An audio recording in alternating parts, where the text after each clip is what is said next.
Good evening, everyone. My name is Chris Cooper, known as the Channel Guy Trader, and I am reporting to you live from Wall Street Trading Satellite Office down in sunny South Florida. Today's date is Sunday, March the 3rd, 2013, and here is today's weekend review brought to you by wallstreettrading.com. Hopefully you guys are enjoying your weekend so far, as we have a lot of stuff to go over as we go into this new coming week's trading session here. A lot of interesting things took place this week, such as volatility getting squeezed back out of the market after popping up on Monday.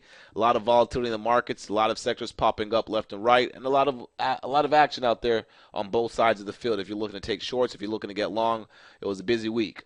Let's go ahead and start off by taking a look to see how the markets closed the week out on a percentage basis. The NASDAQ was up 1.72%. The Russell 2000 was up 2.11%. The Dow Jones was up 2.22%. The S&P 500 was up 2.04%. Crude oil was down 1.26%. GLD was down 1.23%. SLV silver was down 1.60%. So you can see pretty much the commodity sector got hit a little bit, and that's because of that dollar strength, which we'll be talking about here shortly as well. The transport's very strong sector this week here, up 3%. Financials coming back up 2.20%, and of course volatility down at 19% or so this week here, squeezed right back out of the market and more after spiking up on Monday. I want to start this session off by starting off with the Qs. We're going to take a look at all these charts, of course, starting off with the monthly charts here. You can see for the month of February, we did close the month higher than the previous month, so therefore we do have a little green dot down here showing that we have a higher close. I want you guys to take note of, though, the volume is still dying out here, and we're looking for that pattern to continue. We're going to keep on tracking this little volume trend line right here to see, but this is telling me that volume is going to continue dying out, possibly until come in near the end of July or so. Maybe midsummer we'll see this volume pick up, and who knows what it's going to be. It's going to be buyers coming into the buy side once we break out, or it's going to be sellers coming smashing this market right back down. A lot of interesting things to take place in the coming weeks, months, and that's why we're going to just be waiting patiently while this market sets up, as there's just a lot of chop action right now. Nothing's really setting up right now. We're just really much trading sideways in this little choppy manner, as you can see from the ES. I mean, just look at the volatility that we had last week on the ES. Down day Monday, up day Tuesday, big up day Wednesday, up day Thursday, sold back off. So a lot of bull trap action above this key level right here. As you can see, this nice little wick. So there's a lot of sellers that are coming in the market every time we break above this 15, I would say 15, 15, 17 on the ES. So if we break above that level and hold next week, then we take out these 15, 25s. That'll be interesting. But let me not sidetrack here. Let's go ahead and talk about these Qs. So the Qs for the month, they did close high. We're still remaining above these little moving averages. We're still holding above this key level right here, the 65 level or so. We really need to get above 68 and hold so we can see if we can make a move back towards these 70s. And then, of course, this is a 50% retracement level right here from the bear market tech bubble sell-off back in the 2000s there. So this is a very interesting level to watch. If we were to break back over 68, I would have no doubt in my mind that we're probably going to come back and try to touch these highs right here from last year, of course. So that's just something to keep in mind on the long-term intermediate trend right there. But as far as the short-term goes, weekly chart, just see the chop action between this 67 level and this 68 area. And more or less, every time we break below 68, there are dip buyers in the market. However, stocks are not acting well. You got Apple broke down on Friday. You have IBM, another tech stock that can't get its act together. Amazon is trying to hold up above that key. I believe it's 262 level. I got to take a look at the chart. But Amazon's trying to hold, yeah, it is 262. Amazon's trying to hold above that 262 level, and it's still chopping around. And we're looking for that leadership in the tech sector, which I don't think we have found yet. I mean, you have some of these little stocks like LinkedIn, Netflix, some leadership stocks, but aside from the ones that people are more familiar with, or that one, the ones that people buy their brands and stuff like that, like Apple, or people sell their products or buy products on Amazon. These companies, the charts aren't really exciting right now, I should say. But we'll take a look at this here shortly. But again, triple Qs, every time it breaks below 67, there's dip buyers. When we come down to 66, there's dip buyers. And this one's just basically carving out a wide range between 68 and 66, a $2 range here on the Qs. Once this range breaks out to the top side, we're going to have some action, or once it breaks out to the downside, we're definitely going to have some action. If I zoom this chart out for you here, you can see that, remember, we still have the possible head and shoulders pattern that's in play. All right, still have this little possible head and shoulders pattern that's in play with this little rising bear wedge forming in the possible right shoulder right here. The trap that took place above this key 68.56 level, that trap these longs up here, and then the left shoulder, which we have not been able to break past above that level right here, that 68.56. So this is a possible scenario that I'm looking for. A possible head and shoulders pair on the weekly time frame, which could be massive if it was to play out for the shorts that are looking to attack this market. You can see they're already trying to push this down here, but bulls again are fighting back. So those are the levels to watch: 68, 60, 68 really, then 66. We break above 68 and hold. We're going to be looking for a move towards 69. Now let's go ahead and take a look at this daily chart. Again, the daily chart, a lot of sideways action. Remember 2 weeks ago we were getting no volume in the markets. Now we're starting to see volume pick up, but it's picking up and we're going nowhere. We're just basic battle going on right here. Basically a big battle here. So again, every time we break above the 67.38 area, this little supply band that we have, that we've been tracking with you guys for the past month or so plus, it's we just can't hold above it. So it's still weak, and now we're starting to form like this little wedge right here. So we have to watch this right here, whether we're going to break to the top side or to the downside. But the Qs, they're just still chopping around sideways. Be careful if you're trading those stocks that are in the Qs. Let's see here. Now let's go and take a look at the SPY, starting off with the monthly chart. SPY here. Still looking pretty good on the monthly. Again, we have 1, 2, 3, 4 consecutive higher closes for the month here. And of course, we're starting this month on the positive note. But let's zoom this chart back out, and you can see we have a lot of resistance, I would say, around this area right here, around the 55. Let me move this real quick here. A lot of resistance on the SPY around this 155 area, 155.40. And that's 3 points away. So, I mean, if you look at it from a risk-reward perspective, a lot of people are getting bullish in the market up here.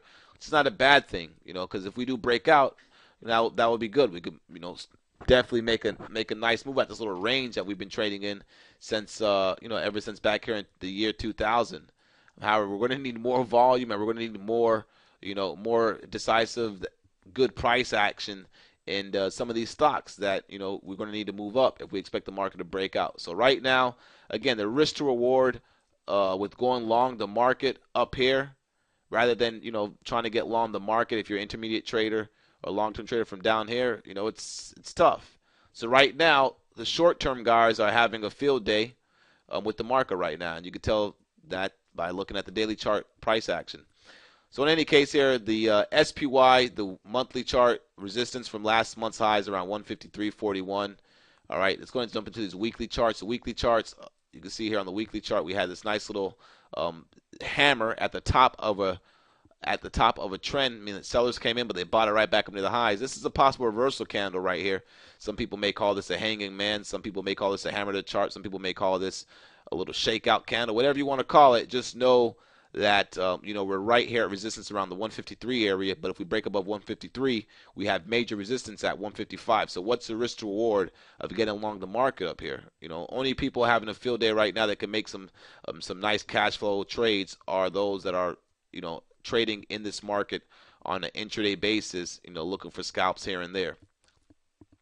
All right, so right now, take a look at the weekly chart. You can see the SPY. Pretty much, if you were along the SPY and you had to stop underneath 149.42, you got stopped out this week just to see them bring it back up near the highs. And that's if you've been along the SPY from late January. You just got stopped out there. So a lot of shake and bake action, a lot of shakeouts, and that's indicative of people not really knowing what they want to do here. All right.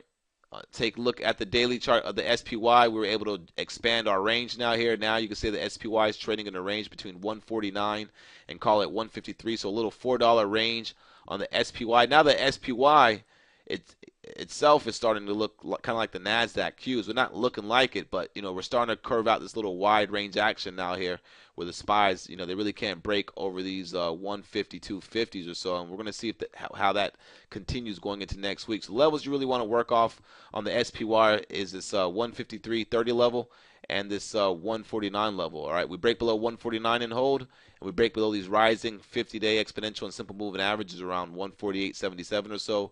You can expect the SPY to maybe pull back down towards this 147 area. If we break over 153.30 and hold, we're going to be looking for a move towards 155, which is a major level to watch on the SPY. All right, so let's go ahead and take a look at the IWM, the Russell 2000, starting off with the monthly chart. Monthly chart, of course, still looks pretty good on the IWM. Nothing to tell you here that it can't continue going higher. There's no signs of that right now. We're still trading above this key 84 level, and we're still trading above these little short-term moving averages here on the monthly time frame. Let's take a look at the weekly chart. Weekly chart, I would say, a little toppy action right here. We have two consecutive lower closes for the week on the IWM, as there is some profit taking going on there. And you can see a lot of shakeout action. Volatility is starting to pick up in this IWM of here, of course. And we close right on the rising 5 EMA SMA on the weekly time frame, and we're still holding the rising 8 EMA 8 SMA on the weekly time frame. So it's still in good shape. Just know that we had two consecutive lower closes on a weekly basis on the IWM here. Now if we take a look at the daily chart, again, we're still holding that key trend line that I've been showing you guys here. On the IWM, resistance is all the way up here at 92.60. I would say support carving out this little bottom support range down here, possibly around the 89 level. So nice little range here between 89 and 93 or so on the IWM. So like another 4-point range of action right here. You can see how there's really nothing going on right now. We're pretty much trading sideways after the momentum kind of stopped here. Last week the momentum died out. It's IWM. Now we're not really trading. Now we're not really going higher. We're more or less just trading sideways, developing a nice little range here. So we'll see how that plays out. A lot of the catalysts, the catalyst to a lot of the selling action that came in this week into the markets, was the U.S. dollar. As the U.S. dollar did make a nice move last week. All right, it's above this key little supply zone that I have marked right here, and if the U.S. dollar continues to hold above the spot 82 level, we're going to be looking for it to make a move up towards 83. That continued buying pressure in the dollar will definitely cause some more weakness, or some of this little chop action, I should say, in the markets, and some weakness in the commodity sector here. You can see the dollar is moving higher, and the market, is trying to move higher along with that dollar, but who knows? Maybe the dollar picks up some momentum to the top side, the markets are not going to be able to hold up. But you can see that little inverse correlation again starting to come back in the markets between the dollar, but it's not really clear cut like it was before when we see that strong dollar and we see the market sell off. All right, now we're seeing the dollar trying to rise up here, but the markets are trying to hang in there as well. All right, so let's go and take a look at the euro dollar now to see what that's doing. As you guys know, I've been tracking you guys through the action of the euro dollar. Euro dollar got a little shakeout action on Friday below this little level right here. If you guys recall from last week's week in review, I did give you guys a target on the euro of this trend line right here to come back and bounce in our little support area from this little prior channel that we broke out of right here. That target got hit on Monday, and since then we've been chopping around. So again, watch the euro dollar, the 130 level. If we break below 130 on the euro dollar, you can look for it to maybe take out Friday's lows around this 129.65 level, and then we could continue moving lower. That weakness would definitely bring some buying pressure in the U.S. dollar, and we'll see how that translates into the equity markets. Talking about that, let's go ahead and take a look at the VIX, the volatility index, and we'll run through these commodities here. But the volatility index spiked up. Again, every time the volatility index spikes up, folks, they sell it down. Spikes up, they sold it down. I mean, I don't get it. There's just no fear in the market. People, I guess, are comfortable buying these equities. But again, last week we saw some interesting action in the bond markets as well, which we'll take a look at that TLT here shortly. But right now, the VIX, I would say if the volatility index could hold above this 1350 level, and we don't break back below that level, that kind of shows you there's a little bit of an underlying bid in the volatility index. But if we break back below 1356 and we hold back below and we come back down towards these 1225 levels, that's just going to tell you even more there's just no fear in the market after all this action right here, after all the action that we had in the news and the the whole media hyping a whole bunch of BS up. It's just the sequestration, however you want to pronounce it, however they're saying it. I'm not even really paying attention to that stuff right there. I'm just more or less paying attention to the price action. But the volatility index, again, holding above this 1356 level from the big breakout we had on Monday would let me know that there's still a bit of an underlying bid in the volatility. But if we break below that, that's going to tell me there's just really no fear in the market after all the action that we had take place for the past 2 weeks here, and they're just going to knock it right back down. All right, so let's take a look at these commodities, starting off with gold futures. The gold futures here, they were up earlier in the week. And when we were selling off, but then people, I guess, realized that there is no point in buying gold, and they're putting their money on other assets or something like that. I don't know. Gold is still weak. The dollar strength is definitely having a little bit of pressure on what's causing gold to be able to move higher. But right now, the levels you want to watch on this gold is this low right here that we made around 1553. And if we break below that, you want to watch this level down here around 1540. All right, taking a look at the weekly chart on gold, we're right there at the little support.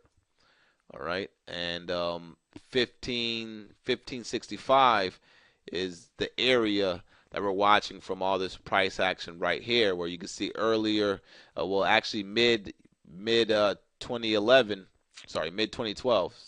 You can see they were trying to break the gold down below this key 1566 level, and they try to do it here again, the prior weeks here, but it wasn't able to happen, and now we're trying to make a bounce up. Hopefully, we'll see if we get a bounce up this week. Taking a look at the monthly time frame, pretty much sideways. If they want to sell it down, they can sell us down here to the 1500 level. Then we'll have to see how gold acts around that key 1500 level. Let's take a look at silver. All right, I'm going to take a look at silver futures this week. Silver futures here. Let's see what they're doing. Silver futures downtrend. And actually, let's take a look at the SLV. I have my annotations on that chart there. SLV still in a downtrend. Try to get back inside that little channel that we were watching here, but that has not been able to happen, as all the precious metals across the board are really looking just weak right now. And silver looks like it wants to possibly go back down to this 27 level. We break below 27, then we're going to be watching this key 26 level right here. Okay, let's take a look at the weekly time frame. Weekly time frame. Holding below 29 is not good, as you can see here, and this, looks like it has 2 consecutive weekly closes or 3 consecutive weekly closes below that key 29 level. Silver is not looking good right now.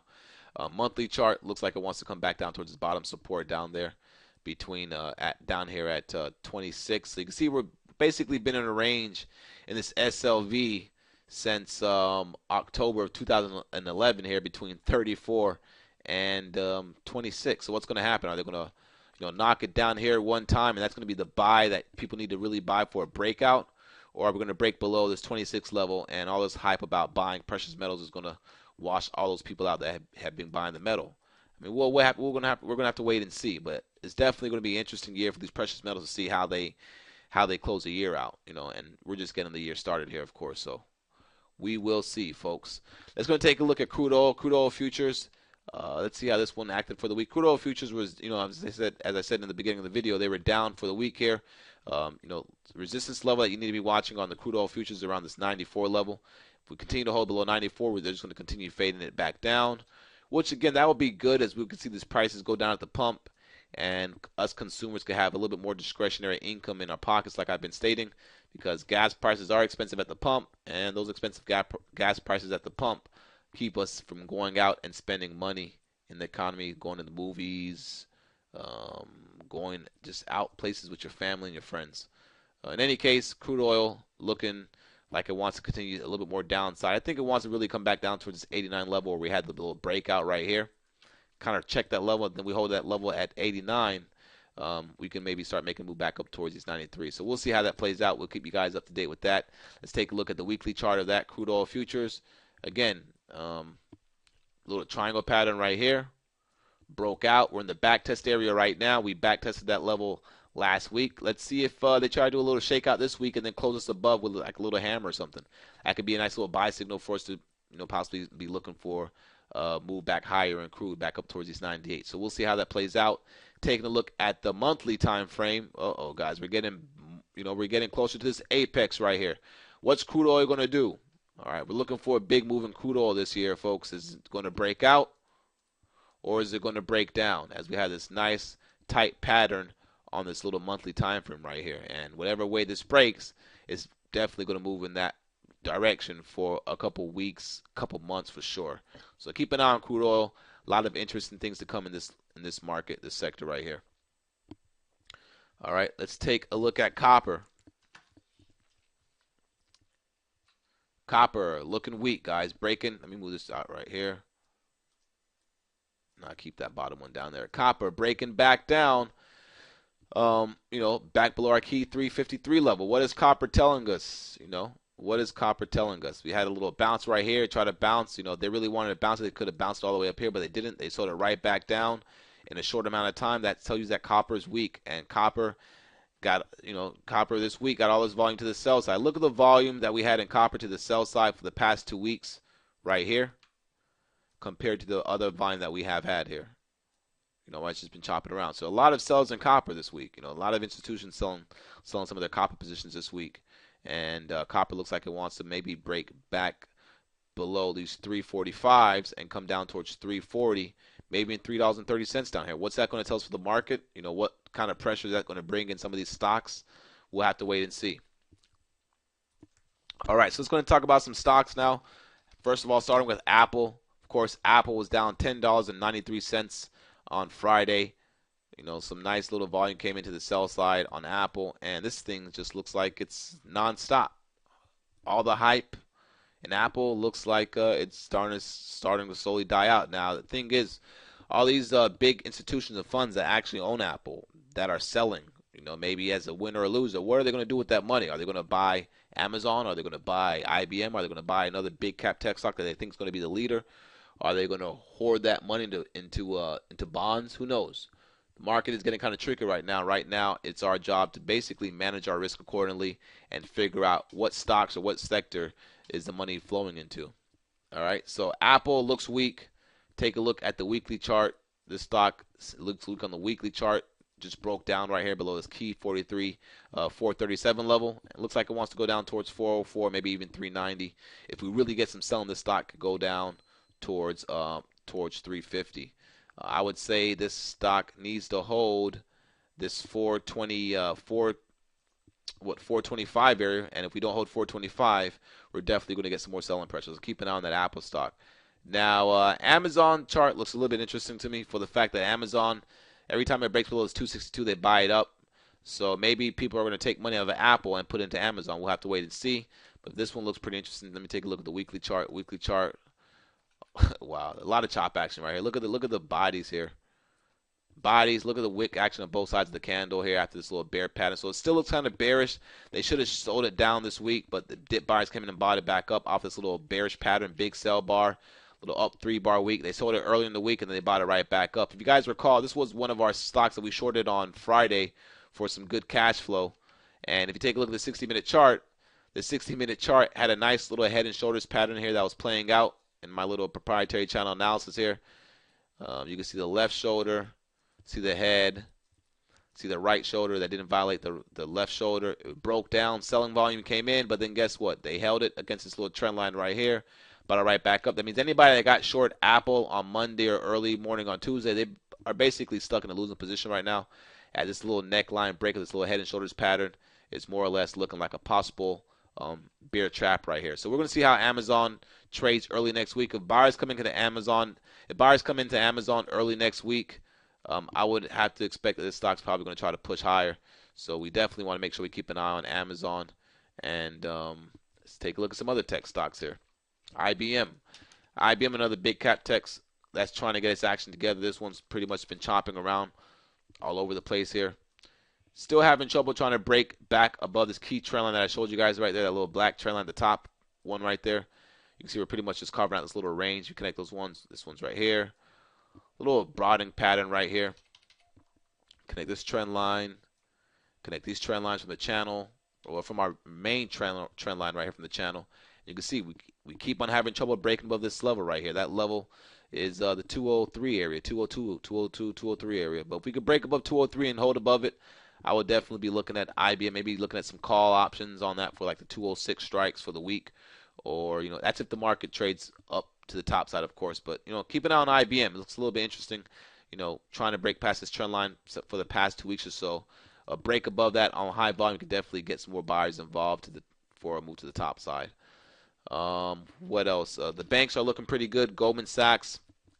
And I mean looking pretty good as it didn't really break down. All right, but Goldman Sachs is holding this 147 area. JP Morgan, still hanging above this 47.57 area. Bank of America still holding above 11. Wells Fargo actually showed some relative strength on Friday early.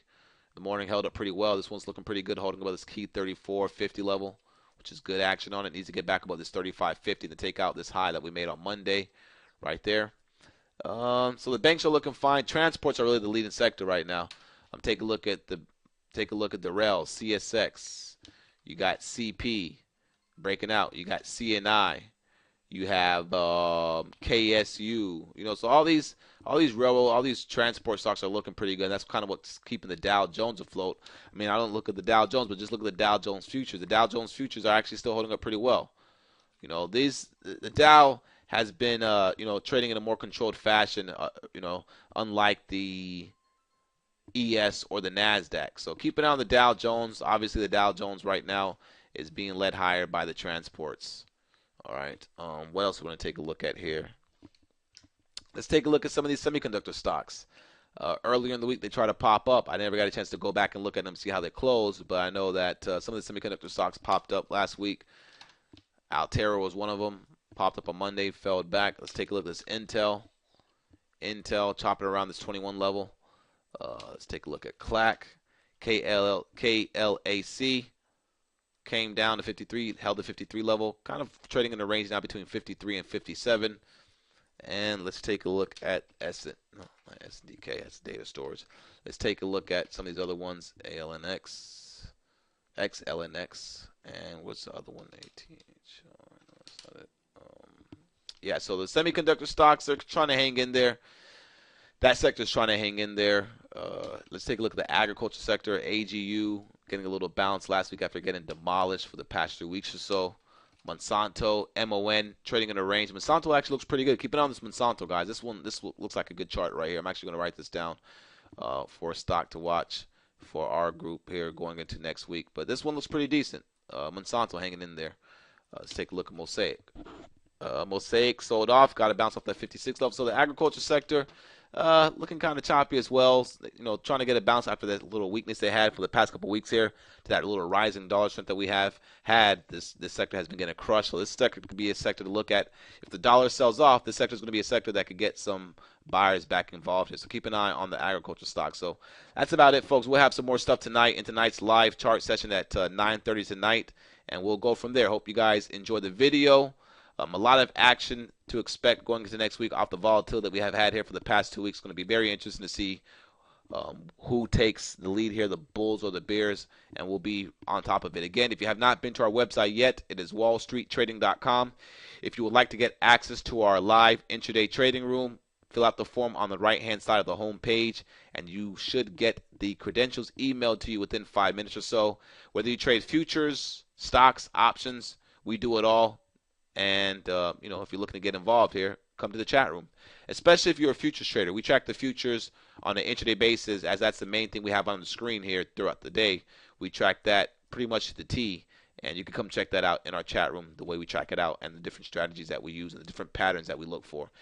In any case, folks, check us out. Website, wallstreettrading.com, Facebook, Wall Street Trading, YouTube, My Wall Street TV. Have a great night, folks. See you guys tomorrow morning. Cheers.